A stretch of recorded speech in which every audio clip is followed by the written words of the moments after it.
government officials in their day-to-day functioning.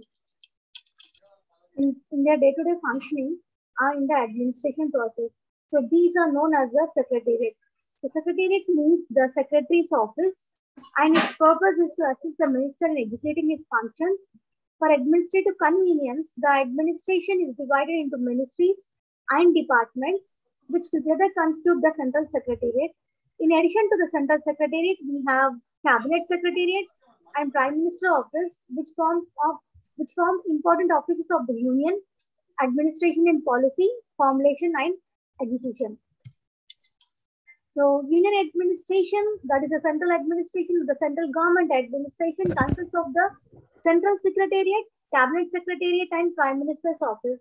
So central secretariat, which will be assisting all the council of ministers, means their secretaries and along with their departments. And then cabinet secretariat, these cabinet secretariat will be assisting the cabinet ministries, and prime minister's office, which is the attached office of the prime minister. It will be assisting in the prime minister in the policy execution and formulation. Now we'll see what is the central secretariat. The central government has three essential organs. That is, the first, there is a ministry which makes the policy, and then under the ministers they have the secretary, or we can say the IAS officers or the chief secretaries. The duty of the chief secretaries is to provide necessary material to take decisions or to oversee the implementation of such decisions. So these secretaries who have the awareness and the knowledge on the policy making and policy formulation and even implementation, they provide necessary material to take decisions in the administration.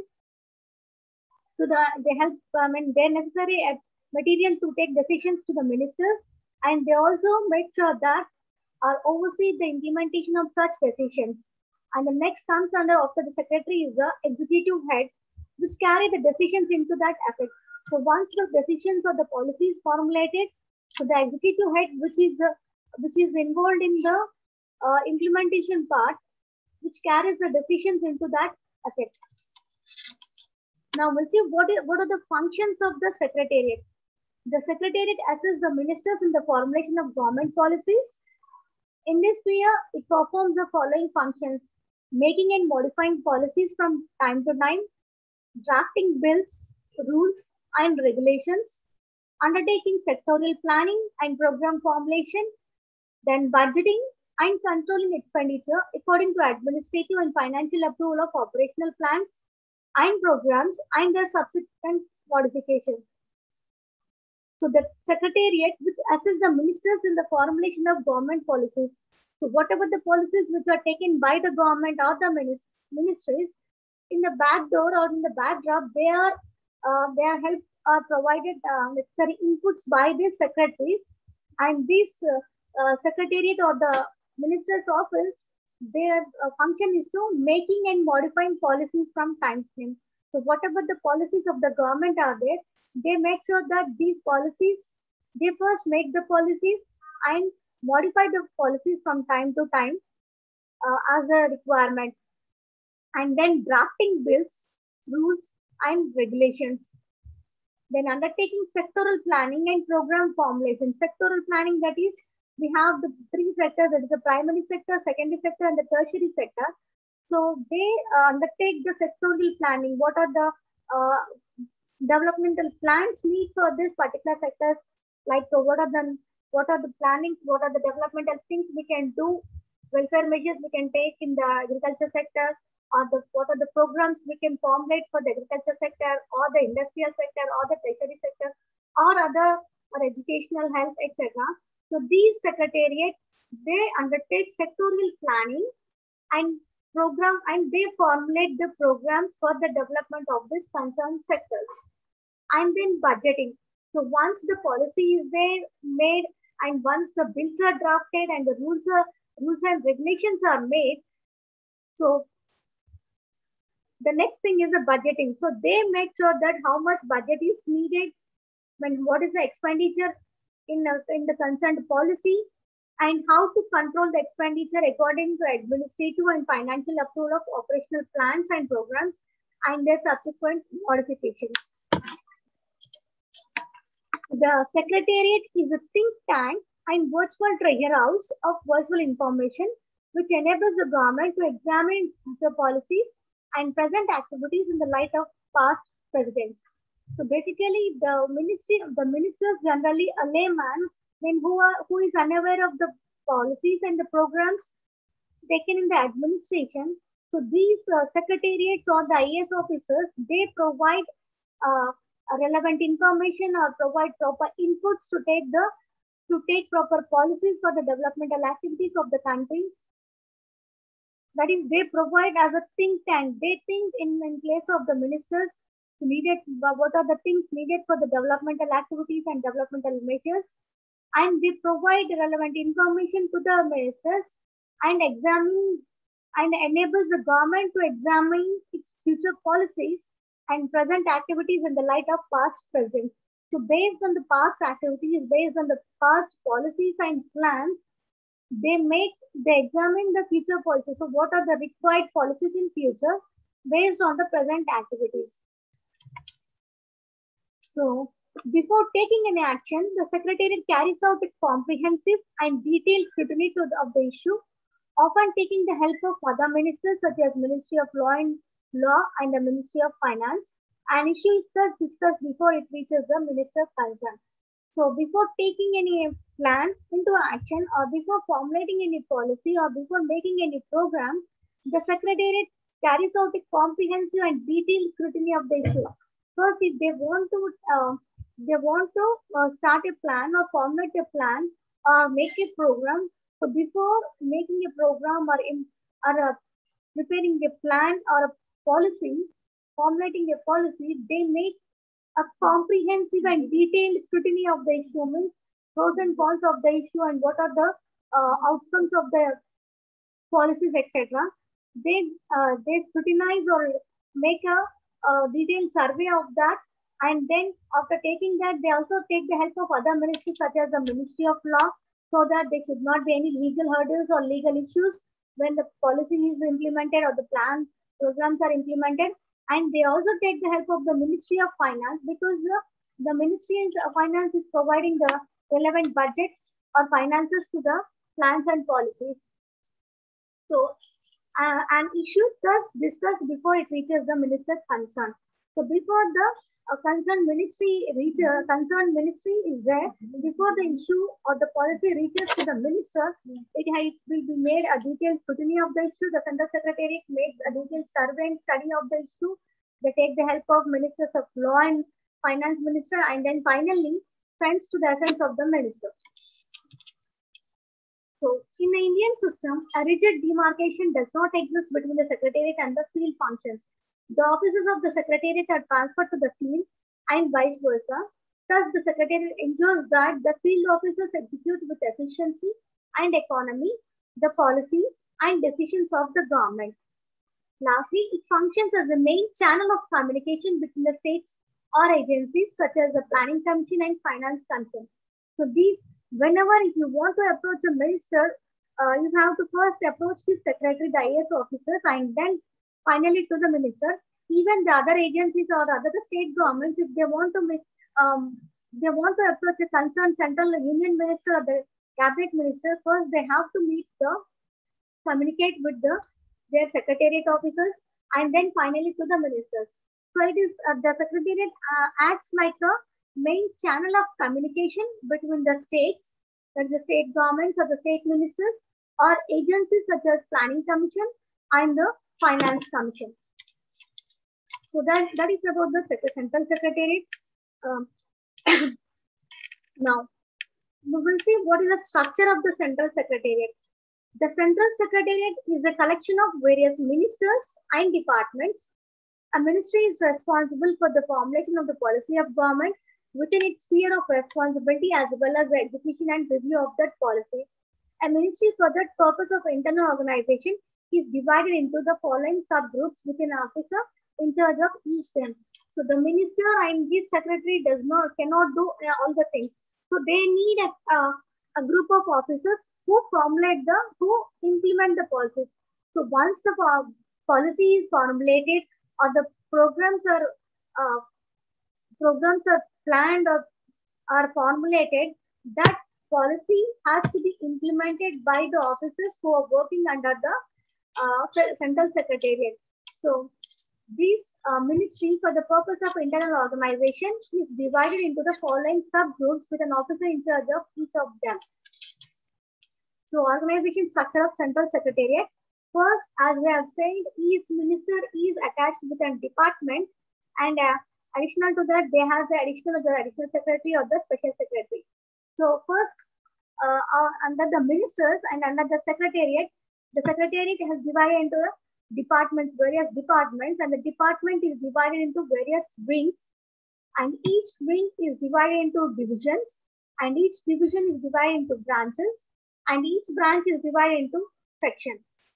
Means first, the policies are formulated in the ministerial office or the secretariat, and then the department, and it's sent to the department, and then the department will send that policies to be implemented to the wings, and these wings will again further send it to the divisions, and then send it to the branch officers, and then the section officers. Now we'll see the heads of this concerned officers. So the wing is controlled by additional or joint secretary, who is under the chief secretary or the secretary, and the division is headed by director or deputy secretary, and the branch is headed by under secretary, and the section is assisted or headed by the section officer. So this is the organization structure of the central secretariat. So remember, there is a ministry, under him there is a secretary, and under him there is a department which will be working for the implementation of that policy which is formulated by the ministry. So this department is further divided into wing, which is headed by the additional or the joint secretary, and the wing is divided into divisions. So this division is each division is headed by the director or the deputy secretary, and then divisions are divided into the branch officers. So these branch office is under the are headed by a under secretary, and branch is divided into many sections, and these sections are headed by a section officer. Now, in the larger ministries where the volume of work is so requires, a recognizable area of work is entrusted to a separate department under the charge of a secretary or additional secretary. So we have said here the additional secretary or the joint secretary who is head of the wing. So when some ministries are have a large amount of work, so they need additional secretaries. So these work is entrusted to a separate department under the charge of a secretary or an additional secretary. So the business allocated to a ministry or department is generally divided into wings, divisions, branches, and sections under the charge of a joint secretary, deputy secretary, under secretary, and section officer respectively. Taking the post of director and deputy secretary as being at the same level, the structure of the central secretariat is composed of 9 grades from secretary or special secretary to lower division clerk. While the minister is the political head of a ministry or department, the secretary is the administrative head of the ministry or department. A single ministry may have several departments under it. So mostly the ministry is a political head as he is elected by the people. So the secretary is the administrative head or the ministry or head of the ministry or the department, and a single ministry may have several departments under it. The post of director and deputy secretary as being at the same level, the structure of the central secretariat is composed of 9 grades from secretary or special secretary to lower division clerk. So if you go to any concerned department, for example, health department, agriculture department, education department, so that department is divided into so many sub offices, like if you say the health ministry is there, under the health ministry, he has a personal secretary or the secretariat, that is his office, where the policies of the plans will be formulated, and these plans or formulated can be implemented at the departmental level. That is, which is concerned to the agriculture, example, the agriculture department. So these agriculture department make sure that the policy is implemented through its sub officers, that is through wings, and then it is divided, it is again sent into the division, and then from the divisional officers, it is sent to the sectional officers, branch officers, and then from the branch officers to the sectional officers. In this way, the policy is implemented by the government. Now, department secretary. So the secretary is the administrative head of the department and principal advisor to the minister. He represents his ministry or department before the committees of parliament. He is supposed to keep himself informed of the work of his ministry department by demanding weekly summaries on the nature of cases disposed by lower levels and the manner of their disposal. So the role of the secretary is, once he gives policies to be implemented to the departments, again he is supposed to keep himself informed once if they sent any policy to be implemented to the lower departments or the branch or the wings, then he also, his duty is to keep himself informed. Means he'll be checking or supervising the work of the wings or wing or the divisional officers or the section officers or the branch officers, and he may demand weekly summaries on the nature of the cases disposed by the lower levels. Means he can he asks for the lower level officers, that is the divisional officer, section officer, the branch officers, to submit a report, weekly report of whatever the work they have done in their official capacity and how they are disposing of all the works. Then the wing additional, it is headed by the additional or the joint secretary. Each department is, as we have said, is divided into wings, so different wings. So this wing is headed by additional or the joint secretary. Depending upon the volume of work in a ministry or department, one or more wings can be set up. Additional secretary or joint secretary may be made the in charge of a wing. So department, depending upon the volume of the work or the amount of the work in the ministry or the department, there can be one or more wings can be established or provided. An additional secretary or joint secretary may be made in the in charge of the wing. And then this wing is divided into other office subgroups known as a division or the division officers. And the division officers is headed by a deputy secretary. A wing of the ministry or department is then divided into divisions for the sake of efficient and expeditious disposal of business allotted to it. So, and then branch. The division is divided into many branches, and these branches is headed by under secretary. A branch is generally consists of 2 sections and is under the charge of an under secretary. The under secretary is also known as a branch officer, and this branch is divided into section or the section officers. So a section is headed by a section officer. The lowest of such units is the section in charge of a section officer and consists of a number of upper division and lower division clerks, dataries, typists, and peons. It deals with the work related to the subject allotted to it. It's also referred to as the office. So so these section officers mainly can fall under a departmental office where it consists of the section officer. Under him there will be a upper division clerk, that is UDC, and the lower division clerk who will do all the manual work and what are the implementation have done, and their assistants like the data entry operators and the typists and the peons also. It deals with the work relating to the subject allotted to it. So whatever the work which is sent to it by the branch officers, it deals with that.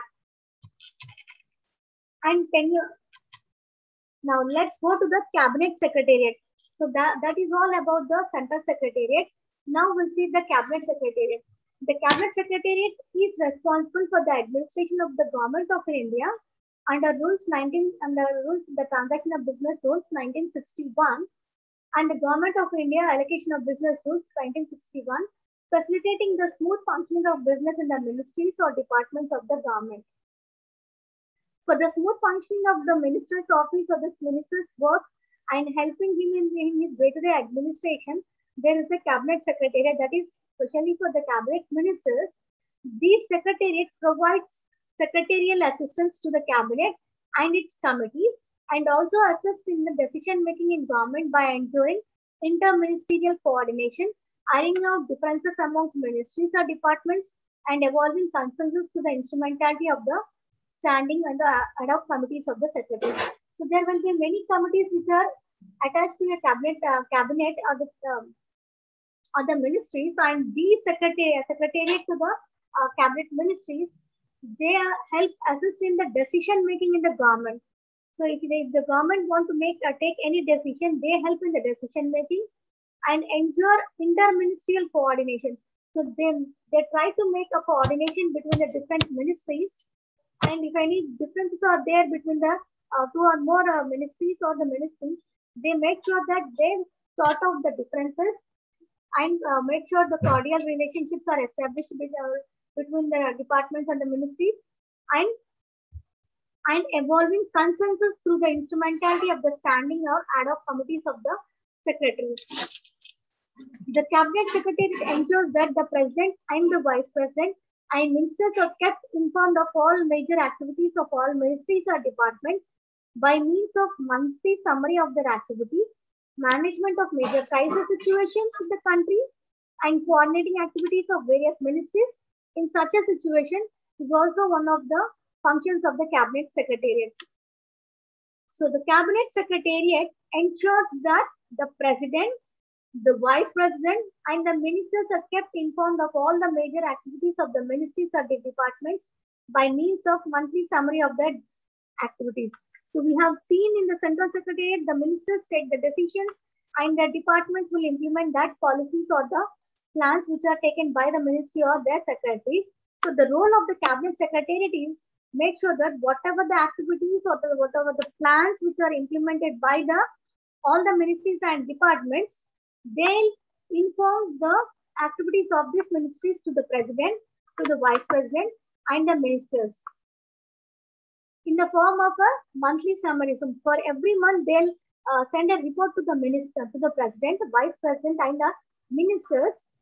So whatever the activities taken by the departments in their day-to-day activities, management of major crisis situations in the country, and coordinating activities of various ministries in such a situation is also one of the function of the cabinet secretariat.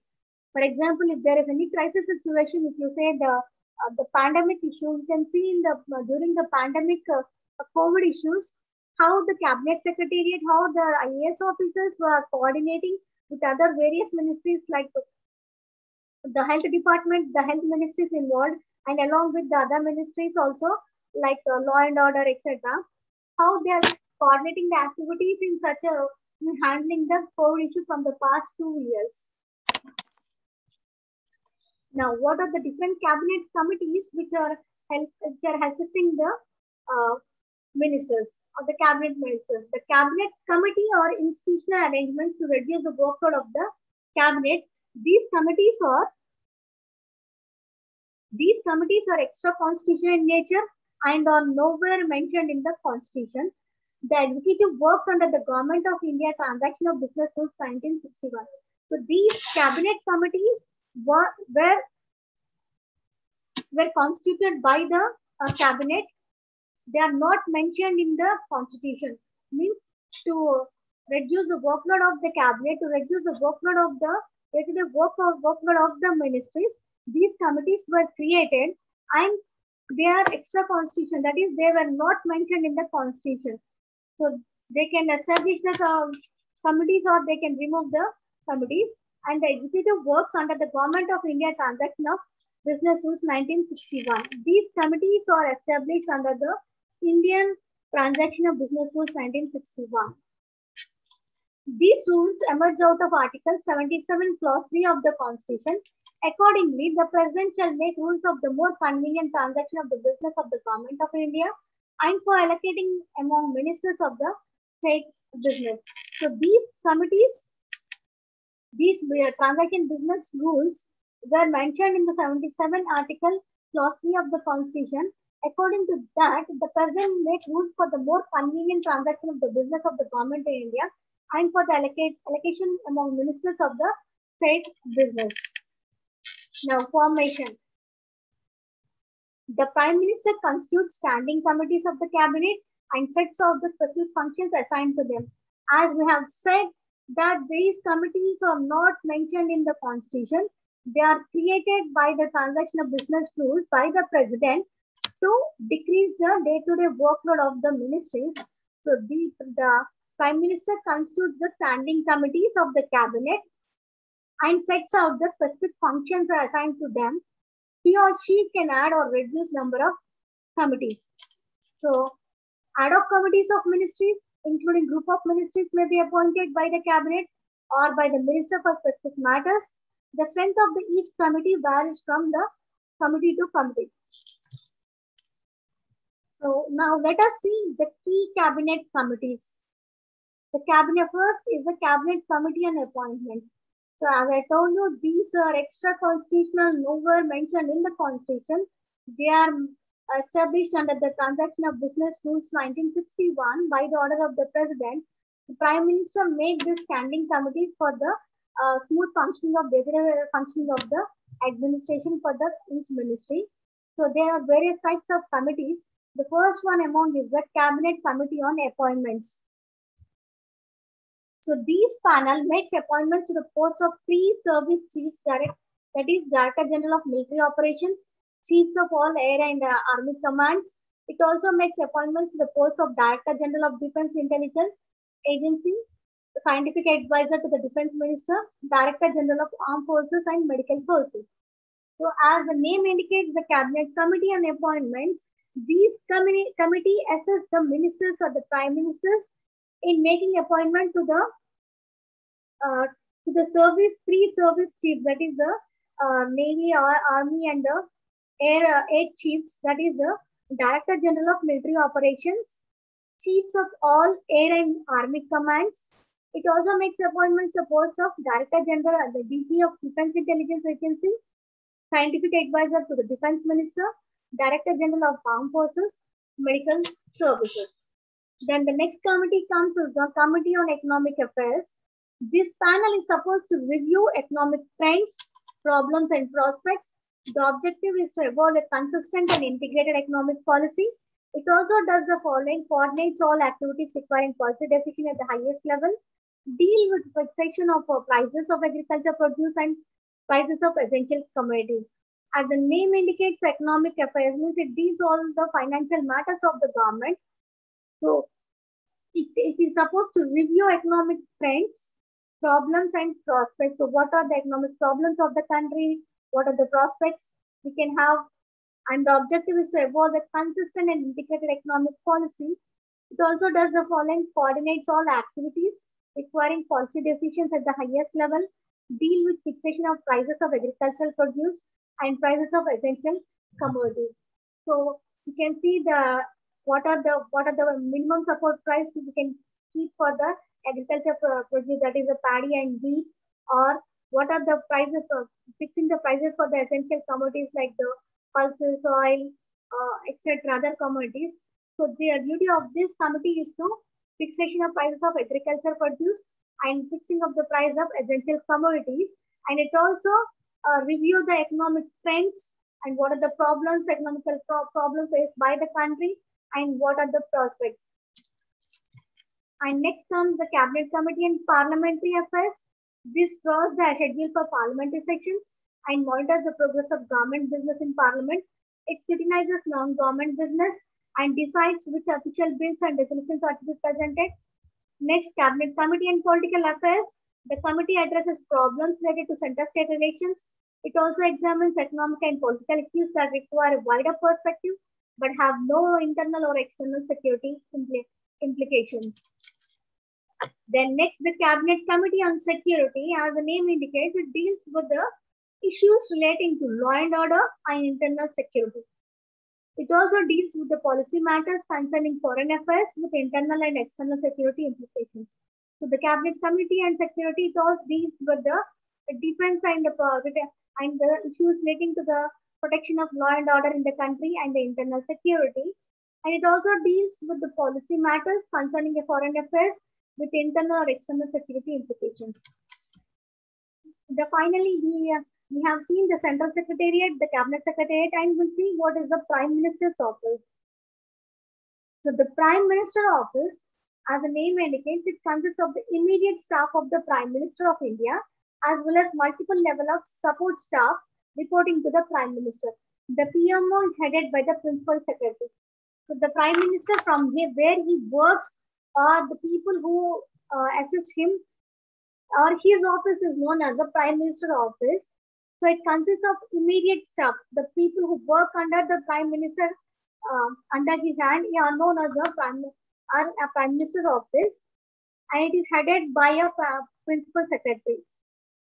The Prime Minister office was originally called the Prime Minister's Secretariat until 1967, where it was renamed during the Morarji Desai ministry.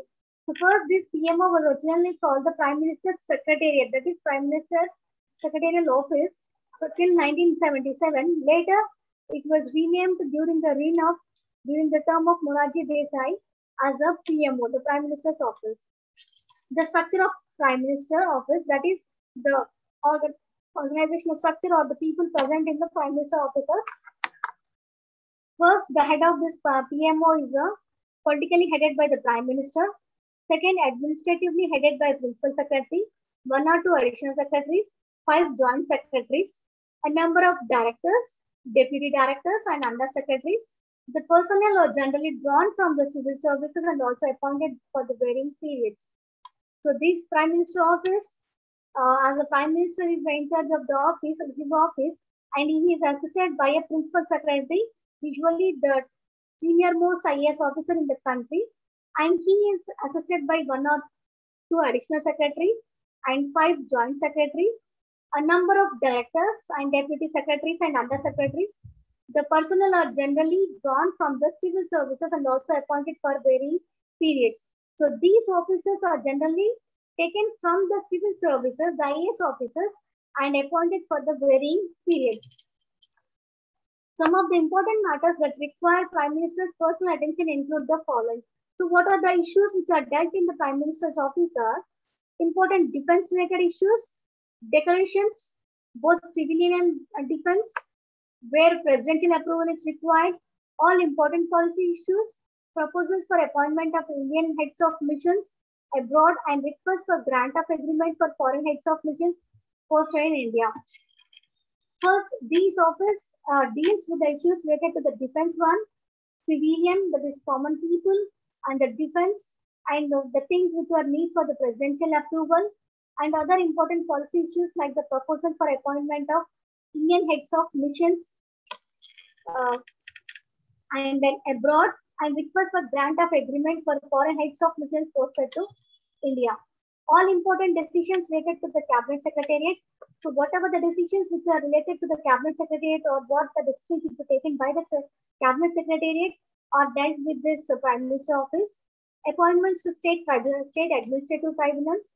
The Prime Minister office also assists the Prime Minister in appointment to state administrative tribunals, central administrative tribunals, head of the members of the UPSC, chairman and members of the UPSC, election commission, appointment of members of statutory constitutional committees, commissions attached to various ministries, all policy matters relating to the administration of the Indian Administrative Service and other civil services and administrative reforms. So whatever the policies which are related to the administration of the Indian Administrative Service, IAS officers and other civil services and their administrative reforms. Any reforms needed for this administration is also dealt with the PMO.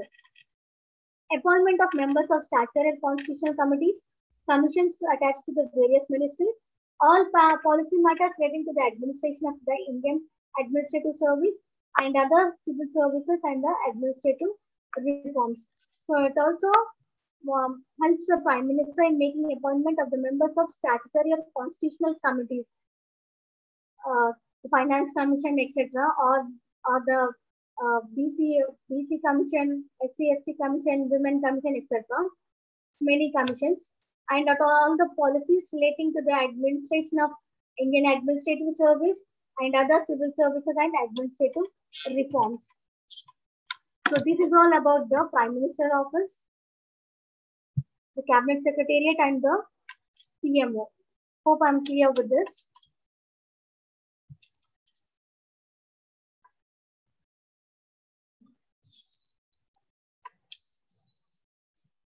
And next, we'll move on to the constitutional framework. Quickly, we'll finish off the constitutional framework, and later on, we'll move to the constitutional bodies.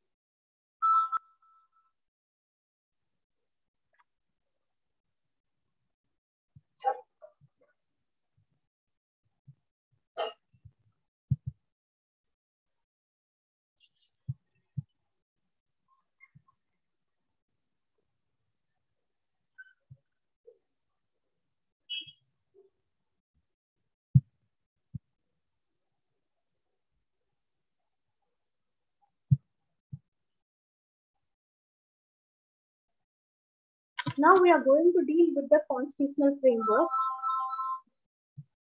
So the constitutional framework, what are the constitution, how the constitution was constituted, and what are the features of the constitution immediately after the independence. Now we are going to deal with this.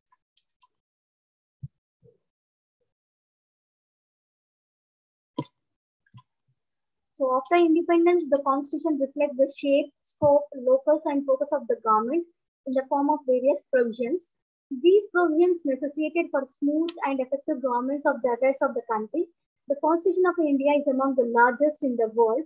Continued the constitutional development that took place under the British administration, the basic precepts of the Government of India Act 1935 and taking from it approximately 250 articles verbatim or with minor changes. The Constitution of India has some distinct and unique features as compared to other constitutions in the world. So immediately after the independence, we made our own constitution.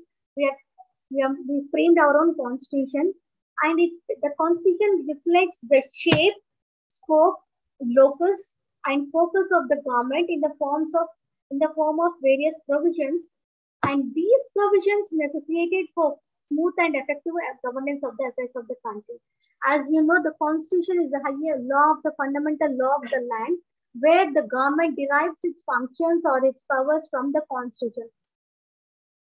So the Constitution of India is among the largest in the world, and it continued the constitutional development that took place under the British, remaining the basic precepts of the Government of India Act 1935, and taking from it approximately 250 articles and with making minor changes. The Constitution of India has some distinct and unique features as compared to other constitutions in the world. So the Constitution of India is the supreme law of India. That is, whatever the law which are taken in the on the soil of India or in India, the final law is the under Constitution only. It is a living document and an instrument that makes the government system work. It lays down the framework defining fundamental political principles, establishes the structure, procedures, powers, and duties of government institutions, and sets out fundamental rights and directive principles and duties of citizens. It follows parliamentary system of government where the executive is directly accountable to the legislature. The Constitution as it lays down the framework defining fundamental political principles, establishes the structure, procedures, and powers and duties of the government. So whatever the governments which are running at the central level or the state level derives its functions from the Constitution, their structure, their procedures, powers, and duties of the government institutions, and sets out fundamental rights, directive principles, and the duties of citizens. It follows parliamentary system of government. So ours is a parliamentary system of government where the executive is directly accountable to the legislature. That is how we have seen the Prime Minister is responsible to the answerable to the Parliament, to the legislature. So we'll see what are the salient features of the Indian Constitution. The salient features of the Indian Constitution are: it is a written constitution, partly rigid and partly flexible, a democratic republic, fundamental rights. It consists of fundamental rights, directive principles of state policy, fundamental duties, secure state, parliamentary form of government, quasi-federal and quasi-unitary, single citizenship, independent judiciary, independent constitutional bodies, etc. Now we'll see each and every feature in detail. Indian Constitution, first the written Constitution. So as Indian Constitution is a borrowed constitution, so major of its articles or provisions are borrowed from the Indian Act of 1935. and other provisions are borrowed from the other constitutions like USA, UK, Britain, Canada, Germany, etc., Ireland, etc. So it is a written constitution. So Indian constitution is the largest written constitution in the world because of its contents. In its original form, it consists of 395 articles, 22 parts, and 8 schedules to which additions have been made through subsequent amendments.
Sorry, we are discussing the features of the constitution. The first feature is the written constitution.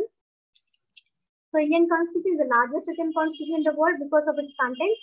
In its original form, it consists of 395 articles, 22 parts, and 8 schedules to which additions have been made through subsequent amendments.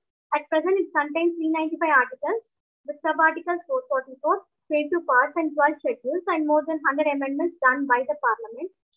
And next, some of the features of the constitution cannot be changed or they are rigid, and some of the parts of the constitution are flexible. That is, The Constitution of India is neither purely rigid or not purely flexible. So there is a harmonious blend of rigidity and flexibility. Some parts of the Constitution can be amended by an ordinary lawmaking process by Parliament. Certain provisions can be amended or when a bill for that purpose is passed in each House of Parliament by a majority of that total membership of that House. And some provisions needed are rigid and they cannot be made any changes. You can see in the example of the Jammu and Kashmir, which had the special status under Article 370 till now. In the recent cabinet decision, the special status of to Jammu and Kashmir has been removed by the law of the parliament, and now it is included as one of the states in the Indian Union. So there are some rigid structures and flexible structures which can be amended by the constitution. And the third is a democratic republic. So India is a democratic republic. The ultimate power lies in the hands of the people. So it means that the sovereignty rests with the people.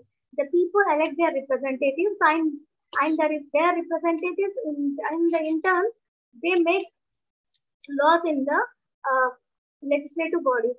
They govern themselves, the people themselves govern themselves through their representatives elected based on universal adult franchise.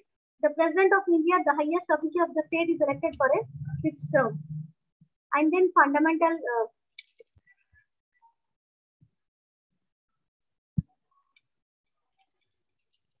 the Constitution of India among the principles is that every individual is entitled to enjoy certain basic rights, the fundamental rights, which are the basic rights for every individual in India. So they are contained in the part 3 of the Constitution, deals with these rights, which are known as fundamental rights. So originally there are 7 categories of rights. Now there are 6 in number. So these are right to equality, right to freedom, right against exploitation, right to freedom of religion, cultural and educational rights, right to constitutional remedies, right to property, which was earlier as a fundamental right. Now it has been removed from the fundamental rights and made as a legal right from after 1978. These fundamental rights are justiciable, means you can approach any court under Indian judiciary to have your rights, and the individual can move the higher judiciary, that is the Supreme Court or the High Court, if there is an enforcement on any of these rights. The right to move to the Supreme Court is right for the enforcement of fundamental rights has been guaranteed under Article 32, right to constitutional remedies. However, fundamental rights in India are not absolute. Reasonable restrictions can be imposed, keeping in view the security requirements of the state. So when an emergency is declared, all of the fundamental rights except the right to live is only given by the Constitution. So these fundamental rights, as you can move to the higher authorities or the courts for their implementation, and they have certain restrictions when there is an emergency, keeping in view the security requirements also. Now, the fifth feature of the Constitution is the directive principles. A novel feature of Constitution is that it contains a chapter in the directive principles of state policy, that is Article 36 to 51. These principles are in the nature of directives to the government to implement them for establishing social and economic democracy in the country. It embodies important principles like adequate means to livelihood, equal pay for both men and women, distribution of wealth so as to subserve the common good, free and compulsory primary education, right to work, public assistance in the case of old age, unemployment, sickness and disablement, the organization of village panchayats, special care to economically backward sections of the people, etc. So these directive principles are specially meant as a principle or directions to the government for the welfare, for the establishing a welfare state in the country.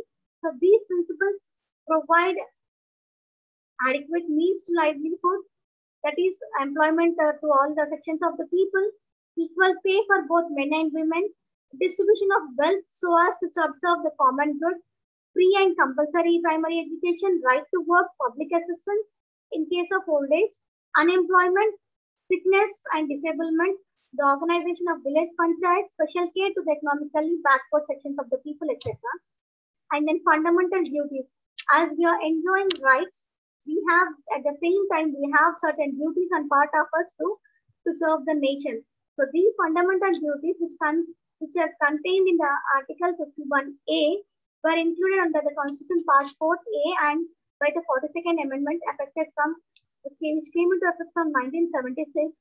These fundamental duties are 11 in number. Then the seventh feature of the Constitution is a secular state. Secular means the state uh, does not give importance to any religion. The term secular is incorporated in the Indian Constitution by the 42nd Constitutional Amendment Act in 1976 to proclaim itself as a neutral in matters of religion, because India being a land of many religions, and hence the founding fathers of the Constitution thought it proper to make it a secular state. Means in India, any citizen can anyone can practice any religion or propagate any religion. There is no restrictions on following on particular religion. Means the state does not give any importance or follow any religion. It is neutral in the religious matters. Then parliamentary form of government. India has adopted the parliamentary for both the houses. The system as found in Britain. The upper house is called a Rajya Sabha, that is House of Idles, and the lower house is Lok Sabha, House of People. In this system, the executive is responsible to the legislature and remains in power as long as it enjoys the confidence of the legislature. So as we have said, the Prime Minister is responsible to the Parliament and he enjoys specially to the Lok Sabha, and he will be remaining in power as long he enjoys the confidence of the majority vote of the Lok Sabha or the Parliament. The President of India, who remains in office for 5 years, is a nominal or title head. The Union Council of Ministers with the Prime Minister is the real head. As we are following most of the features on the Britain Constitution, where the Britain head is a constitutional monarch, that is the Queen, and their hereditary their heads will rule the country. In exception to that, Indian Prime Minister, Indian President, who is elected for a fixed term of 5 years, and he is only a nominal or title head, but the real power lies in the hands of the Prime Minister. Then quasi-federal and quasi-unitary means India is, as Article 3 states, that India is a union of states. Means all the states of the Indian Union are formed a part of country, not there. Does not form as an agreement. Article 1 of the Constitution mentions India as a union of states, but some scholars of the Indian Constitution opine that Indian Constitution is federal in nature but unitary in spirit. Though we have a different states or the federation of states, that they are not unified or united in the Indian Union with an agreement. Then with their will and wish, they have joined in the Indian Union, forming a federal structure, but they have a unitary spirit. When any emergency comes, that's a constitutional emergency or national emergency, all of the fundamental rights are suspended and all the states or the administration comes into the single hand, that is the President of India. The common features of a federation of our constitution are written constitution, supremacy of constitution, rigidity of constitution, two governments, that is the central government and the state government, division of powers, bicameralism, that is two houses in the legislature, the Lok Sabha and the Rajya Sabha, or you can say at the assembly level, that is the legislative council and legislative assembly, and independent judiciary. Judiciary is independent from the executive.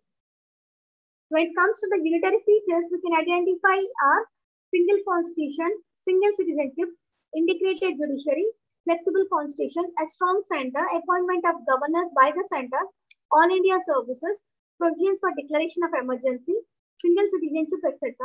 There is also single integrated judiciary for the whole country.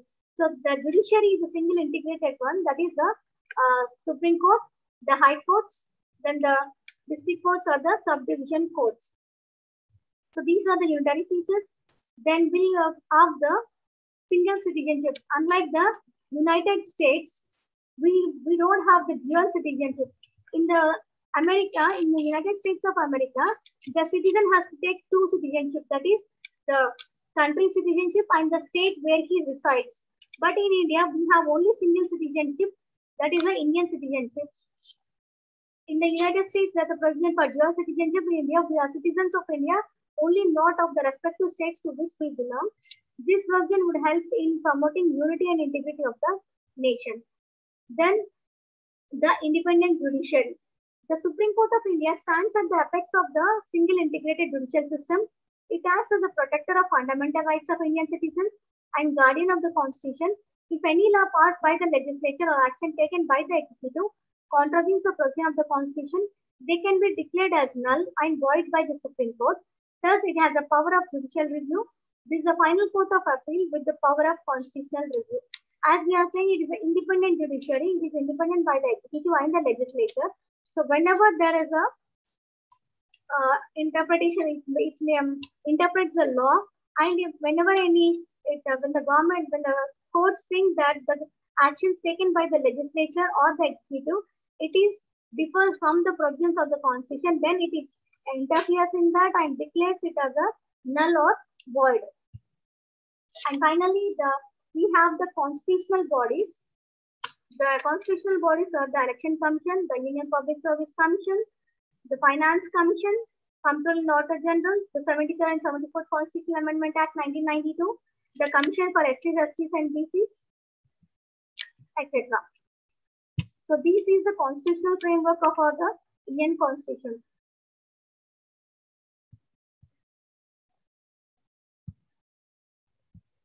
So in the next class, we'll be having a class on constitutional bodies, that is a UPSC, Election Commission, Comptroller and Auditor General, and the other regulator bodies, and Niti Aayog.